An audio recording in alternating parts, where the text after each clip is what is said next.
Hi there, my name is Blake. Together with the help of my friends Blues and Daniel, we're going to tell you about active versus passive voice. Hello, my name is Blues Henderson, and active voice is the act of doing, like putting on my sunglasses and taking a drink of water.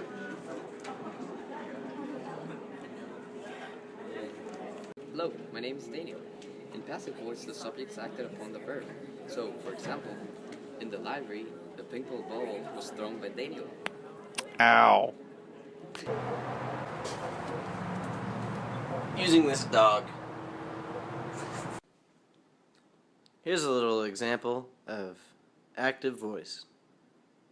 Sparky sat on the couch. No, Sparky, come on, you gotta get back on the couch, man, come on, get back on the couch. And then an example of some passive voice would be, the couch was sat on by Sparky. Look at Sparky. Sparky's pretty cool. For this example, active voice, Sparky killed the cricket.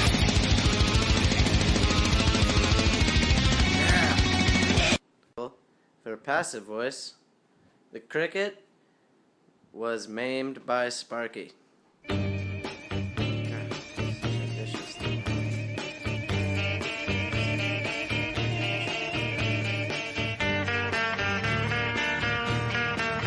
So, as we've learned, the two main thematic elements in a sentence are the agent and the patient. The agent being the noun doing the action described by the verb, and the patient is the thing that's being acted upon, and it's usually a direct object.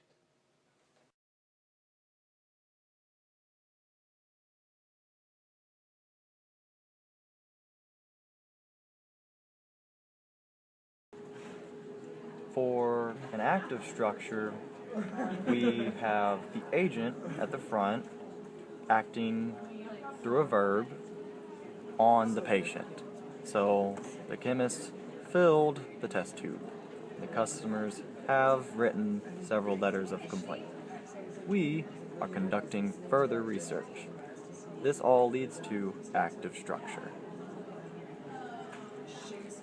For passive structure, you want the patient to act on, through an action verb, on the agent. So, and this usually goes through a to be verb, or to be form. There we go. So, the test tubes were filled by the chemist, or several letters of complaint have been written by customers, and further research is being conducted by us. This is the form for passive structure. In this case, our patient is this cricket here. I know it doesn't look like much of a cricket, but it's because of the destruction caused by Sparky. And in the case of the first sentence, the patient here is a couch that was sat on by the hound that we see here. And this is our agent of the examples, this infamous hound right here, the beastly cricket destroyer. Look at it. Whew. I'm terrified even holding this beast.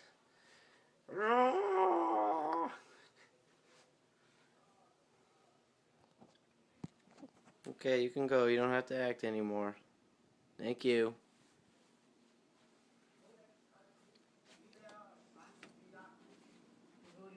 I'll send you your paycheck. It'll be in the mail, okay? Thanks. You might think we're talking about a patient like this, you know, who saw the doctor or something, just got some great cares, all smiles. Or maybe you're thinking of patient as in patience, where, you know, look, he's waiting for that business meeting. He's been meeting with some execs, and they're deliberating in the other room. And it's been like 20 minutes, so what are you going to do besides be patient, sit on the desk there and do some yoga or something in your whole suit? You know, kind of, it's silly, but We're not talking about this kind of patient. We're talking about the kind of patient that has something acted upon it by a noun, such as me, the agent. Blakers grabs the flag. The flag here is the patient because it's the direct object and it is the thing that is being acted upon. You might be thinking when I say agent that I'm referring to something that looks kind of like this, with the sunglasses and the earpiece and the handsome jawline. But what you're really looking at is Hugo Weaving, starring in the four-time Oscar-winning movie The Matrix, written and directed by Anna and Lana Wachowski, starring Keanu Reeves and Lawrence Fishburne. And that's not the kind of agent we're talking about here. We're talking about a grammatical structure. We're not even talking about we're not talking about Hugo Weaving. We're not talking about James Bond. Not talking about that James Bond either. We're not even talking about this James Bond, despite the very dapper watch. And we're sure as heck not talking about 90s punk band Agent Orange. No way. So, to use the same sentence, the agent in this case, when I say Blakers grabs the flag, Blakers is the agent because Blakers is the one performing the action described by the verb. Although it may seem like you want to use active voice over passive voice in most cases, and it's true, however, it is not to dismiss passive voice as something that you cannot use. The key is that you have to be consistent with which kind of voice you use. And with active voice, usually you're more concise and you're placing a focus on the agent, whereas in passive voice, you're placing the focus on the patient, so as to make things sound more general. And that's okay, as long as you're consistent and it serves the purpose of your document. We're here to talk about when to use active and passive voice. Alright, remember, use active voice when you want a more concise form. This means that you will decrease the number of words in your sentence, making the sentence more concise. Also, use active voice to focus on the agent. So, for example, the sentence, Blues won the ping pong tournament, versus the sentence, the ping pong tournament was won by Blues. The first one has active voice because Blues is more important. So he's the agent of that sentence. I am important. However, if we wanted to emphasize the ping pong tournament, like it was the World Championship ping pong tournament, we would say the World Championship of ping pong was won by Blues. I don't think that makes sense. Let's see it. Like, just say passive voice is used to focus on the patient, and then used to describe scientific reports and results, the data. Yeah.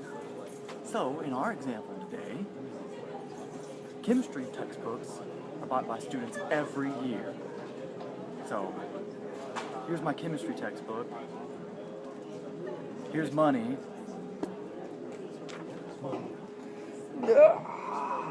Gone. It's gone. It's gone forever. We can't do anything with it. Alright.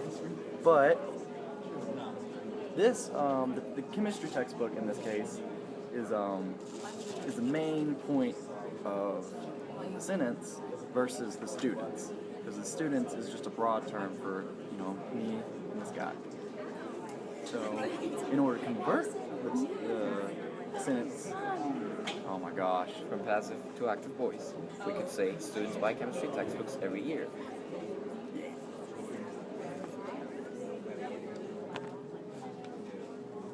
remember that one time your mom called you by your full name and then offered you cookies? No, never happens. Because that's not consistent.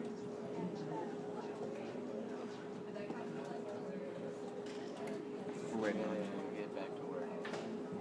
Alright, see ya. He wasn't being consistent at work. Hey guys, remember to use a consistent voice to maintain cohesion. This means keeping a single thematic role in the same syntactic position. By doing this, you will achieve a smoother flow of information through your document.